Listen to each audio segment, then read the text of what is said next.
with the mopar. Mopar no-go, whatever you want to call it. Anyway, we're piddling with it, and as you can tell, it's almost barn fresh. Actually, it basically was. It's set in the barn beside where I hooked to it at. You didn't seen earlier, but anyway. Tires. Friggin' rotten. Weather cracked. I don't think they're dangerous yet. Just to drive it around here close, I ain't too concerned yet. I wouldn't want to get it and take it out on the interstate and go any distance. We done some peeling. I've got the stuff that really mattered off the car. There's still some stripes. I started peeling this side, and I decided to go mechanical today and give up. Found some Bondo in the fender. Yeah, at the sides point, I knew there was some right there.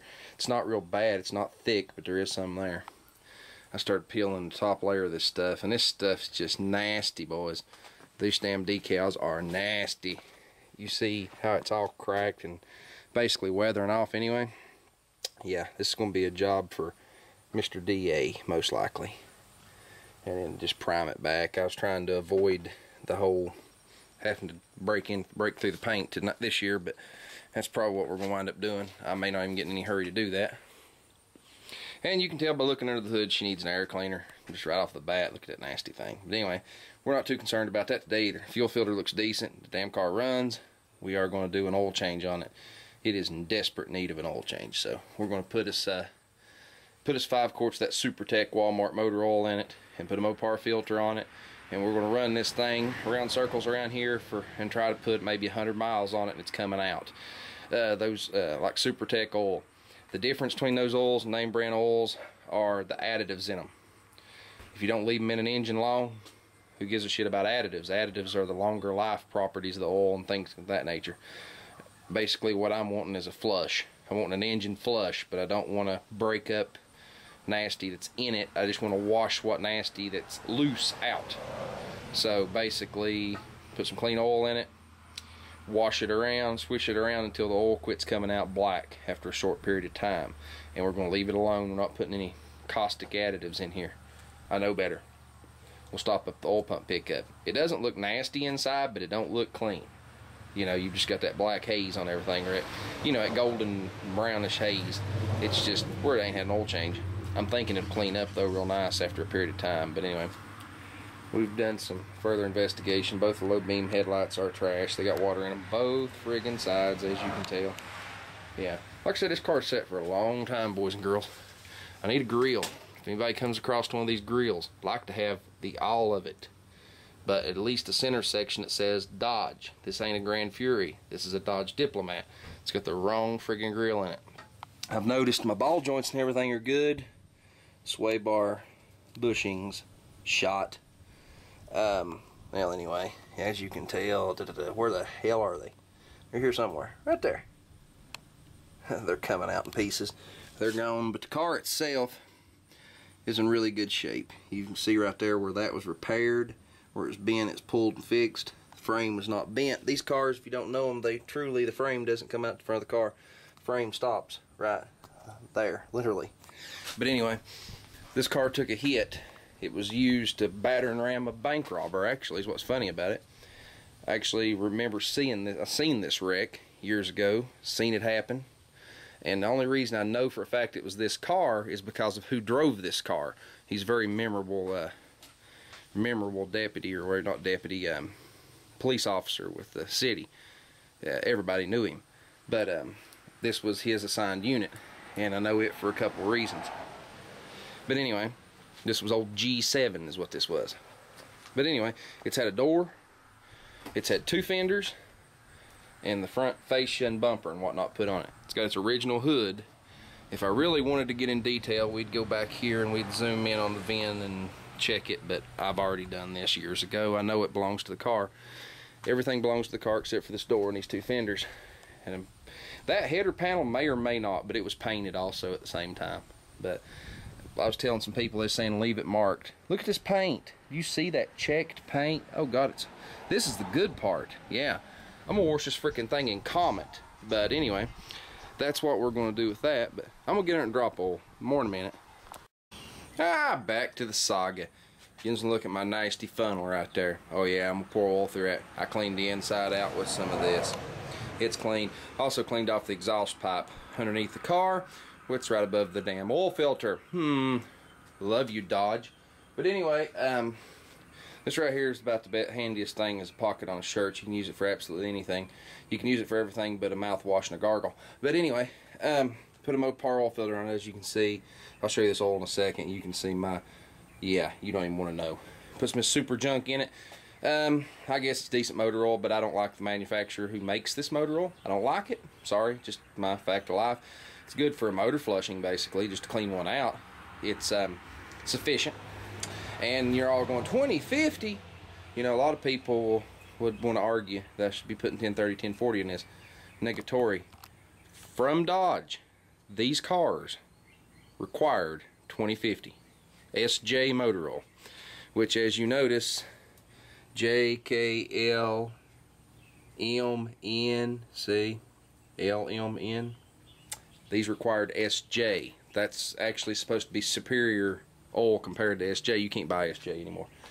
This is the snot that we drained out of it. Oh my God, it's some nasty crap. Oh yeah, it is nasty. Had a Pennzoil oil filter on it, and I can tell you, I don't know about y'all, but watch it oil. How much oil's in that pan? 2.5 quarts maybe?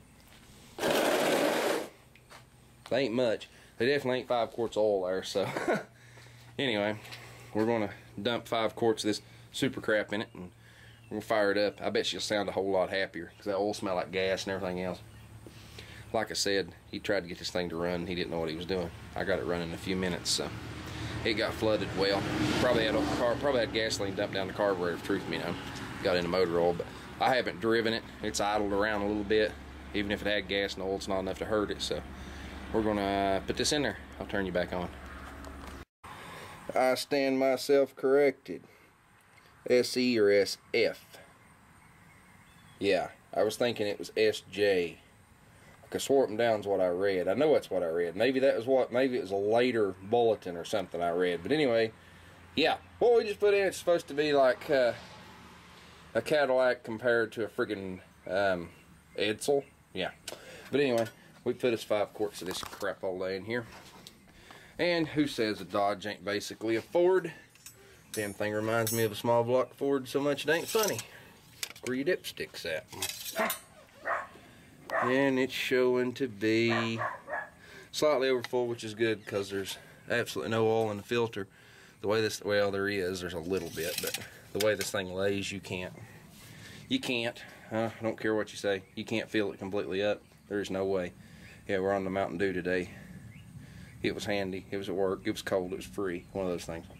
But anyway, let's do a little attempt to crank, a little cranky wanky, and try to get some oil up. I need to grease these door handles. I need some pieces and parts, you guys. If you see one of these in the junkyard, I need these door panel, where they get, see them holes? There's little things that say salon that go there. These used to be here, they're long gone. I need a passenger side mirror. I really need the passenger side mirror, and I need the frickin', from the controller, I need the wires. I'll live without them if somebody can just get me the mirror, the actual correct mirror for one of these. I'll live without the adjusters. No big deal. We got a damn drunk over here staring at us. Oh, hell no, you're not. I'm gonna have to kill me a neighbor. Ah, don't it sound so much better? It's in reverse, but no lift or noise, no exhaust leaks. Oh yeah, it's looking up. Let's see if we can drive this hunker sunker. Yeah, we're legal. We got tags and insurance. Before anybody wants to have something to say about it. Let's see if we can run the hell over. Get it in gear. Ain't been drove in a year or better. See how good it runs. We're on empty on gas. That's where we're going to get some gas. Transmission still works. We have no gas. We're gonna try to make it and get some. Yeah. Well, anyway, the Diplo Mott runs and drives. Still drives pretty good. I'm gonna get off here and listen to noises. Okay. Well, I know for a fact it does not like friggin' regular. Okay. or at least the gas I put $30-some worth of in it, it doesn't like. So it doesn't idle smooth on it, and it was idling smooth before. Air conditioner didn't suit me. I fixed it. I didn't video it. I put it on 152A. It's good and crispy now. It's happy. It was on 134. It was originally designed for R12, so you know it's no shame that it's wasn't working well on 134. It was still working, just not right. But anyway, I don't think I have really any lights that work on this car. I know the brake lights work. I think all the rest of them, the bulbs and stuff, are bad. I'm not real sure what's going on. But we got air. It's actually up in the 70s today. Everything's cool, and she runs good. I mean, it's 80s. What do you expect? I mean, it's got juice. That wasn't the floor. It's got juice, but it runs real well. But you know how all that goes. So, but anyway, she's getting there. She ain't no darn speed demon, but she ain't no slouch either. I mean, these cars ran real well, especially for 87. This was one of the fastest cars on the road, other than, like, say, high-end stuff. These were one of the fastest cars. I can't remember the exact rankings, but if I ain't mistaken, which I may be, I think the Diplomat, Grand Fury, etc., police package was the fastest police cars through the 80s, I'm pretty sure. Faster than even the Caprice, and they had less engine. Caprices are running the 350s, and I think these cars spanked their ass. You know, just how it is. And I know the Fords from the 80s didn't run real well. I had a LTD Crown Victoria, whatever the hell you call it. It was like an 86 model. It was fuel injected. I believe it was an 86. It was fuel injected. 351. And it was carbureted. It was not fuel injected. Take it back. I'm saying it backwards. I'm thinking it and saying it another way. But it didn't run worth shit. I don't know about y'all, but I can't see shit either. Don't worry. I can't see where in the hell I'm going. I can't even see the damn road. Whoa. Maybe I should clean this windshield. Yeah. I couldn't even see the road. I was just looking for a panic stop. Yeah, it looks that bad me looking through it too, trust me. But we're not, like I said, we're not getting it far from home. We're taking it down back roads, but anyway, these were pretty quick little cars in their day. Of course, they've been well surpassed from, you know, in speed and everything else. But talking about durability, I don't think these cars could ever be beaten what they were in durability. The Crown Victoria proved to be as durable as these cars were. I mean, it did, but in the time frame that this car was from, it was insane how durable these were compared to everything else. But anyway, I'm gonna hang this thing up and try to drive. I can't see the blasted road. Oh yeah, we just went and checked the mail. Yep, we've got, I don't know, as rules show people's addresses, but I'm gonna show a little bit of this one. Rome, New York. I don't know who the hell you are. I still don't know who you are, and I know even before I open this, I still don't know who the hell you are. But anyway, we've got a knife catalog. We've got, I don't know, something Henry, something another. We've got something from Blue Collar Auto Sales. Yep. We've got Summit catalogs. We got a Jegs catalog. I don't know what this is. I need to figure this out though. Because one of y'all, Genuine Hot Rod Hardware, one of y'all, buy me that and send it to me. You know my address. I friggin' want it. Oh yeah, I want it. But it's a little too expensive for me. But one of you rich people, buy that thing and send it to me. I will put it in my front yard. Well, I'll put it in my front yard right now if you send it to me. But anyway, let's get back to the house. We're at the post office again. But yeah, I flipped my partition down. But I ain't taking the partition out. I probably will take the radar out. The rest of it can stay.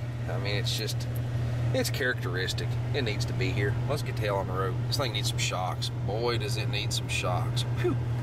And I ain't figured out, I think it's front shocks it needs. I don't know, it needs all four. It needs all sorts of crap. But anyway, y'all look this thing over and send me some parts. I gotta replace a sender. This blasted thing's got oil pressure. Yeah, the idiot light is off, but it's showing none, but I can kill it and you can watch the gauge. The gauge does work. Whole car starts good, but see, it just goes straight to zero when it gets power. It doesn't read anything, so I gotta figure that out. I've got another one of those, the other one, the gauges somewhere, but it really don't matter. Don't make a hill of beans. Gotta paint the steering column. This is a cruise control steering column, but it was a tilt wheel. That's why it was put in the car, because it was a tilt. That's why it was put in here, to get a rather large fella in and out of the car. Come out of an earlier car, I'm sure, but it's all cool. I may come across the right steering column for it one day. Then again, I may not. You never know. Once you get a good view of it. This car is nasty. It really, really needs cleaned up. Wow. Yeah. There's the talkback speaker. It was behind the armrest. Yeah, talking about killing the armrest. But anyway, let's head to the house. Enough of this. See ya.